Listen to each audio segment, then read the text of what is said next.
19th, member ngayon ng 20th Congress. Naabuso talaga. Naabuso. Kasi natatanda ko, congressman na ako nung panahon ni GMA, walang ganyan. Hindi pumayag si GMA. Pinabayaan niya na magkaroon ng reenacted budget kung sobra ang Kongreso sa pag-i-insert o pagbabago ng budget niya. Kasi tawag diyan President's Budget. Yes. Bakit? Yan yung plano mo para sa bayan mo sa loob ng isang taon. Eh kung babaguhin lahat yan, di wala ka ng plano. Kasi ang naman kay GMA, economist naman si GMA, naintindihan si niya yan. Pinoy, ganun din. Congressman din ako ng panahon ni Pinoy. Ang sabi ni Pinoy, ito lang, yung pwede sa Kongreso, hindi pwedeng sumobra dyan dahil wala na yung plano ko. Yes. Pero, si Presidente Duterte, in fairness. Nag-veto. Nag-veto. Saka walang ganyang kalaking insertions diversion. Ang masama, ang nakakapagtaka, bakit pumayag si Presidente? Hindi ba sila nag-uusap? Ang speaker, pinsang buo niya. Ikaw, Congressman Enrique, sa'yo ko rin tataas. Congressman, meron na akong pension sa gobyerno. Wow. Talaga? Pero I mean, may mga congressman na nag-admit na talaga naman tumatanggap sa normal thing. I mean, isa tradition. 2 million at the most na Christmas bonus. Kasi alam naman ng uuwi sa mga constituents nila yan Siyempre, na-expect yung sila. constituents mag-expect. Hindi, tsaka yung iba may mga event-event. Dapat si Congressman Puno nga sinabi niya, paano yung mga nagsusolicit? Ang problema kasi, pagka hindi mo binigay ng tama, di mawawala lahat ng mga congressman yan. Mga bilyonaryo na lang magiging congressman. Mas masama lalo yun. Like Leandro Leviste, who can self-finance. Hindi daw na kinukuha ko. Hindi. Yung MOE, yung sahod niya, hindi na yung mga photos niya. Kailangan magkakilala tayo. Hindi, kasi nga, siguro, iba yung iba, ang philosophy. ang mindset niya, nandiyan siya para mag-serve. Yes. Kasi meron naman siyang negosyo na pagkukunan. Yes. Yun nga lang. At masyadong malaki yung negosyo Ano niya. po ba yung negosyo niya? Dati, solar energy. Energy. Ngayon, energy. Energy pa din. Mga energy Alam mo, kinukwenta ko yung... Kaya siya energetic. Alam mo, kinukwenta ko yung kinikita niya. Energy palang business. Yung kinita niya dyan, and magaling siya talaga. Siya talaga, Magaling siya negosyante mismo. at naging maayos. Alam ko yung istorya, kasi yung bangko na nagpautang sa kanya noon, kaibigan ko yung pare. Mamaya. So, kinuwento sa akin. Mamaya kwento mo. Kanya dyan, and magaling siya talaga. Siya talaga, Magaling siya negosyante mismo. at naging maayos. Alam ko yung istorya, kasi yung bangko na nagpautang sa kanya noon, kaibigan ko yung may-ari. Mamaya. So, kinuwento sa akin. Mamaya kwento mo, mamaya. Magaling talaga yun. Magaling, Alam mo bakit? Kasi kukwento pa ni nakuha niya yung Congressman. times. Mamaya ko kwento.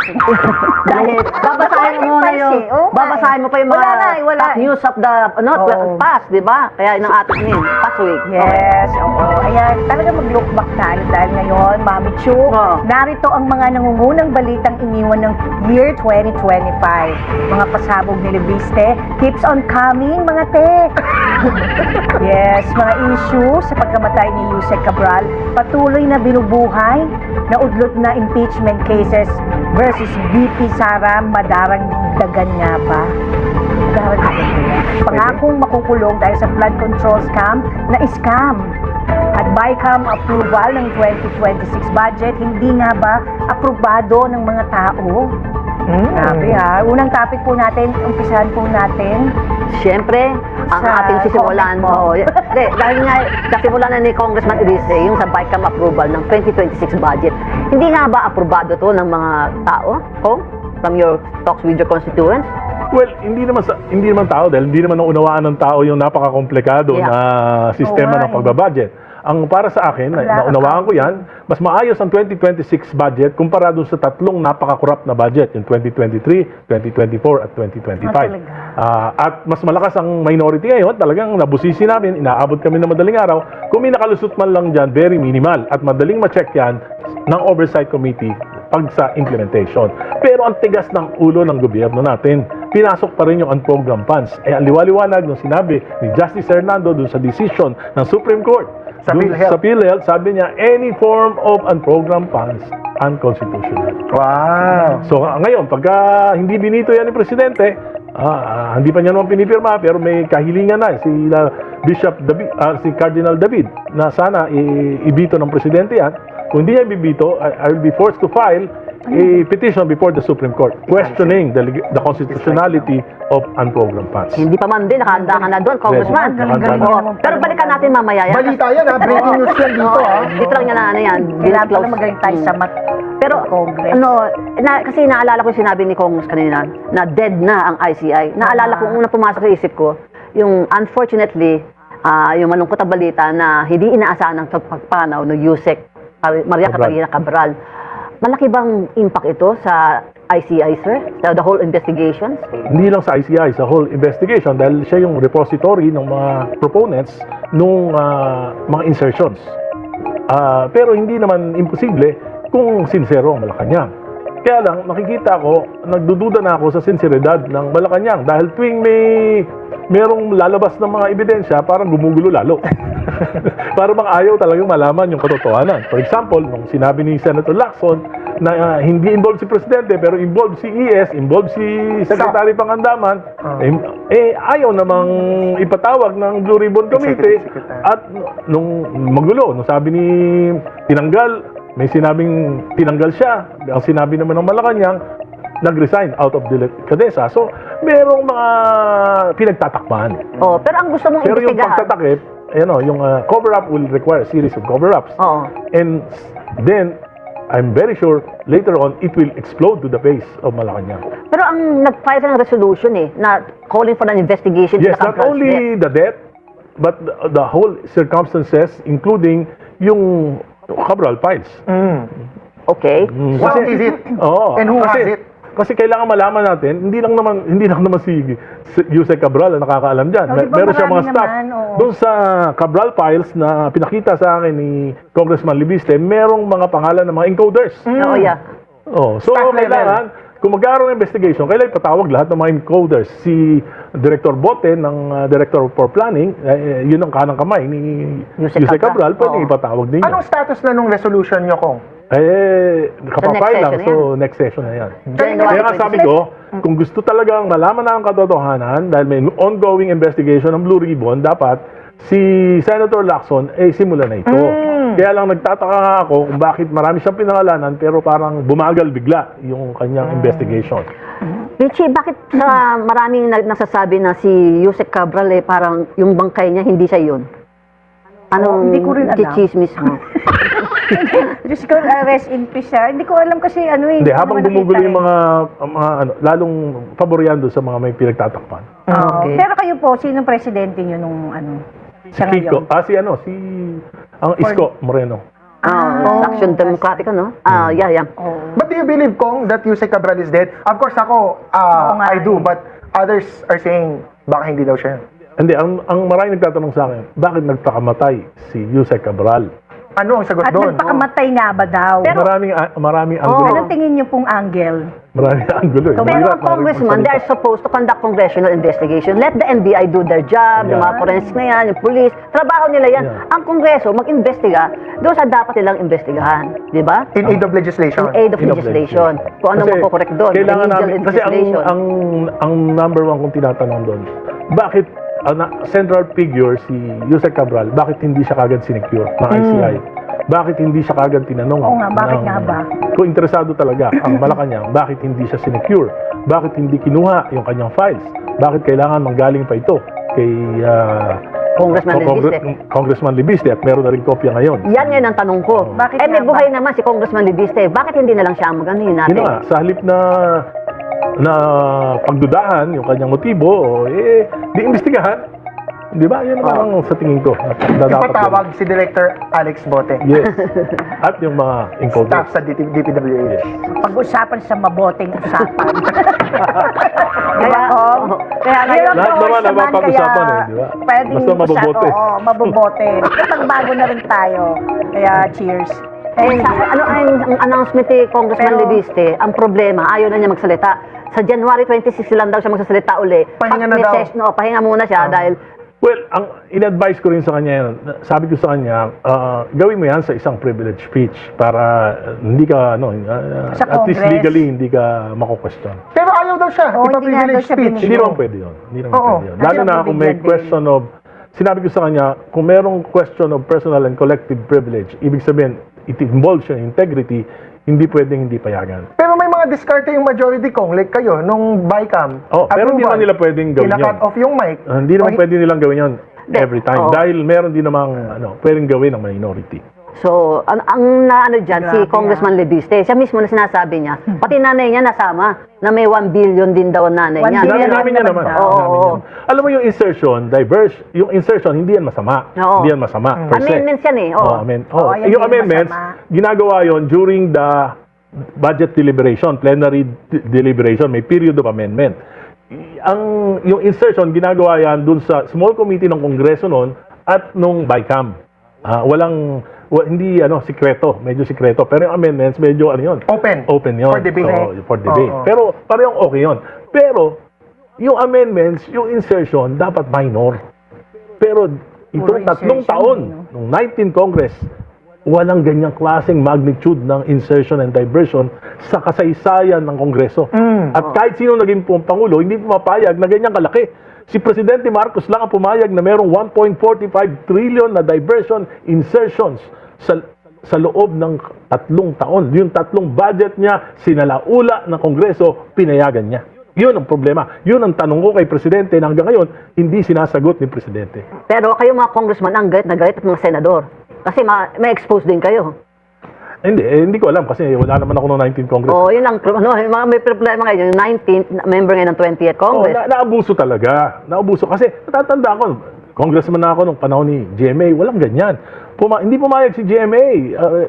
Pinabayaan niya na magkaroon ng reenacted budget kung sobra ang Kongreso sa pag-i-insert o pagbabago ng budget niya. Kasi tawag diyan President's Budget. Yes. Bakit? Yan yung plano mo para sa bayan mo sa loob ng 1 taon. Kung babaguhin lahat yan, di wala ka ng plano. Kasi ang naman kay GMA, Pero plano economist na. naman si GMA, naintindihan si niya Pinoy, yan. ganun din. Congressman din ako ng panahon ni Pinoy. Ang sabi ni Pinoy, ito lang, yung pwede sa Kongreso, hindi pwedeng sumobra dyan dahil wala na yung plano ko. Yes. Pero si Presidente Duterte, in fairness, Nag-veto. nagveto. Saka walang ganyang kalaking insertions diversion. Ang masama, ang nakakapagtaka, bakit pumayag si Presidente? Hindi ba sila nag-uusap? Ang speaker, pinsang buo niya. Ikaw, Congressman Enrique, sa'yo ko rin tatanong to. Kasi di ka member ng 19 Congress. Hindi ka ba natutuwa si Congressman Leviste doing the most difficult job trying to clean up the Congress? Yet he is not getting the support. Well, alam mo, kasi nga, sabi ko sa kanya, dapat pag-isipan niya mabuti yung kanyang ginagawa. Hindi pwede yung, halimbawa, you cannot fight too many battles. Sabi ko nga, bakit mo kukwestiyonin yung MOE ng mga congressman? Yan daw, be a touchy Alam mo, subject. ito, for example, yan, pag inalis mo yan, kawawa naman yung mga congressman na wala naman talagang kakayahan. Ang magiging congressman doon sa lugar nila, yung mga bata ng mayor, bata ng governor. Puro bata, marami niyang baguhan. Or mga bilyonaryo. Mga bilyonaryo. Mga bilyonaryo, Chad. Ito ngayon ang problema. Bakit si Leviste is facing ethics committee? Parang Wala pa naman. Kasi Sabi ko nag-threat nga, niya. hindi po pwede yun. Hindi po pwede yun. Parang At maraming magdasa, tatayo. ganun. Ako mismo tatayo na hindi po pwede yan. No. Si Barsago, tawa kayo. Barsago. Si Kiko Aguilar. Hindi, ngayon sabi Barsaga. Ano na pangalan? Sa Barsaga, Facebook, Barsaga. natawa ako sa Facebook Ay, niya, naku. sabi niya, I did not receive Christmas bonus along with Congressman Ako kasi patay na siya. Ako suspended. So walang sweldo. In bad taste. In bad taste naman yung Yung batang Facebook yun. post. Na, kaya no wonder na ethics. Ito naman si Hindi Libby. kasi nga, sabi ko nga, yung Kasi iba patay yung na daw. utak ng mga millennials ngayon, mga Gen Z, iba utak nila. Pero, dapat Parang kami... ibang dating nun ko nga. Kasi nga iba yung utak nila ko. Hindi, iba, By the way, iba talaga. millennial Iba ako. sila mag-isip. Kung millennial ako Millennial ka ba? Yes, pasok pa ako sa millennial. Ilan taon ka na ba? Meron ka na ba 30? 39. Oo, Yes. millennial ka din. Millennials. Pero iba talaga. Iba talaga naman mag-isip. ano yan, Gen Sa ngayon, Z. yung habang bumabata. I'll take that iba as a mag-isip. compliment. Yeah. Baka kaya ka din ganyan. Iba mag-isip. At, Kasi ano alam mo, pala din ito, millennial. sabi ni Presidente Marcos Sr., ang The original.